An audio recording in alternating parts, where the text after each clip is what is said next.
அனைவருக்கும் வணக்கம். இன்னைக்கு prelims and mains point of வியூல என்ன கொஸ்டின்ஸ் இருக்கு அப்படின்னு சொல்லி பார்ப்போம்.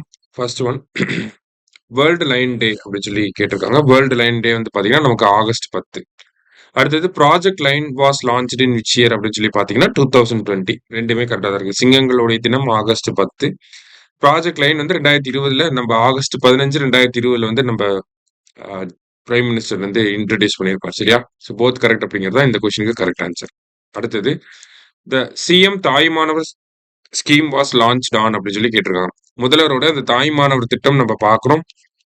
70 வயசுக்கு மேல தனியாக இருக்கக்கூடிய மூத்த குடிமக்களுக்கும் மாற்றுத்திறனாளிகளுக்கும் வந்து பாத்தீங்கன்னா நமக்கு என்ன பண்றாங்க, ஒவ்வொரு மாதத்தோட 2வது சனி மற்றும் ஞாயிற்றுக்கிழமைகள்ல வீடுகளுக்கே வந்து இந்த ரேஷன் பொருட்களை வழங்குறாங்க.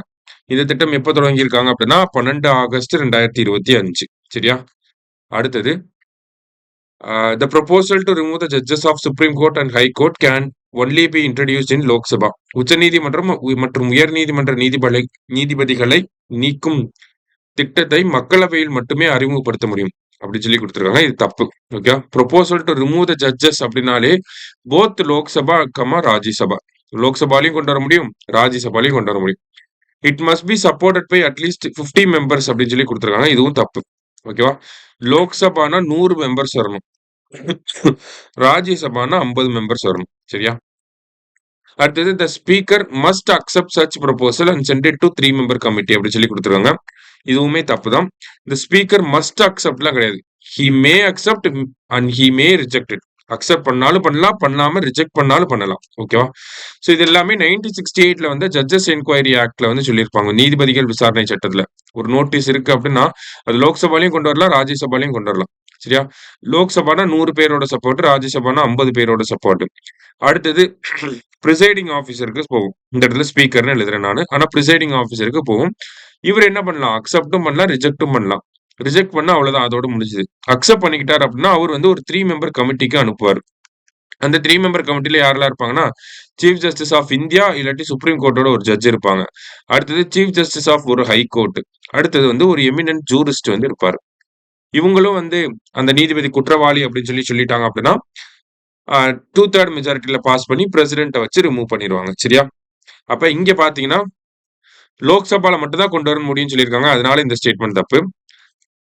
லோக்சபான்னு கொடுத்து இங்க 50 பேர்னு கொடுத்திருக்காங்க. அதனால இந்த ஸ்டேட்மெண்ட்டும் தப்பு. ஸ்பீக்கர் மஸ்ட் அக்செப்ட்னு சொல்லி கொடுத்திருக்காங்க. கட்டாயம் அதை ஏற்றுக்கொள்ளணும் அப்படின்னு சொல்லி கொடுத்திருக்காங்க. அதனால இதுவும் தப்பு. இப்ப 3மே தப்பு. ஆல் ஆர் இன்கரெக்ட் அப்படிங்கறத கரெக்ட் ஆன்சர். அடுத்தது, India semiconductor mission was launched in 2021 அப்படின்னு சொல்லி கொடுத்திருக்காங்க. கரெக்ட் தான். It comes under ministry of electronics and information technology. இதுவுமே கரெக்ட் தான். 2021 இந்த திட்டம் வந்திருக்கும். மின்னணு அமைச்சகத்துக்கு கீழே செயல்படுது. இந்த திட்டத்துக்கு கீழே 76,000 கோடி வந்து செலவு பண்ணி நமக்கு வந்து செமிகண்டக்டர் ஆலைகளை கொண்டு வர போறாங்க. அதன் அடிப்படையில நேத்து கேபினெட்ல பாத்தீங்கன்னா ஒடிசால ஒரு 2 ஆலைகளுக்கான அப்ரூவல், 2 செமிகண்டக்டர் பிளான்ட்டுக்கான அப்ரூவல் கிடைச்சிருக்கு. ஆந்திரால ஒரு பிளான்ட் வரப்போகுது. அடுத்தது பஞ்சாப்ல ஒரு பிளான்ட் வரப்போகுது. சரியா? செமிகண்டக்டர் பிளான்ட்ஸ் மொத்தம் 4 பிளான்ட்டுக்கான அப்ரூவல் கிடைச்சிருக்கு. லாஸ்டா, India produced 239.3 million tons of milk in the year 2023-24 அப்படின்னு சொல்லி கொடுத்திருக்காங்க. 2023-24 ஆண்டில் இந்தியா 239.3 மில்லியன் டன் பால் உற்பத்தி செய்தது அப்படின்னு சொல்லி கொடுத்திருக்காங்க. ஃபர்ஸ்ட் ஸ்டேட்மெண்ட் கரெக்ட் தான். Uttar Pradesh is the largest milk producer in India followed by Rajasthan. இந்தியாவோட மிகப்பெரிய பால் உற்பத்தியாளர் யார் அப்படின்னா உத்தரப்பிரதேசம் தான். அதுக்கப்புறம் தான் யார் வரா, ராஜஸ்தான். சரியா? அதை அப்படியே மாத்தி கன்ஃபியூஸ் பண்ணிக்கோ நம்ம. சரியா? ஃபர்ஸ்ட் உத்தரப்பிரதேசம், அப்புறம் தான் ராஜஸ்தான். சரியா? ரெண்டுமே கரெக்ட் ஸ்டேட்மெண்ட் தான். போத் கரெக்ட் அப்படிங்கிறது கரெக்ட் ஆன்சர். இன்னைக்கு 5 கொஸ்டின்ஸ் பார்த்திருக்கோம். தேங்க்யூ.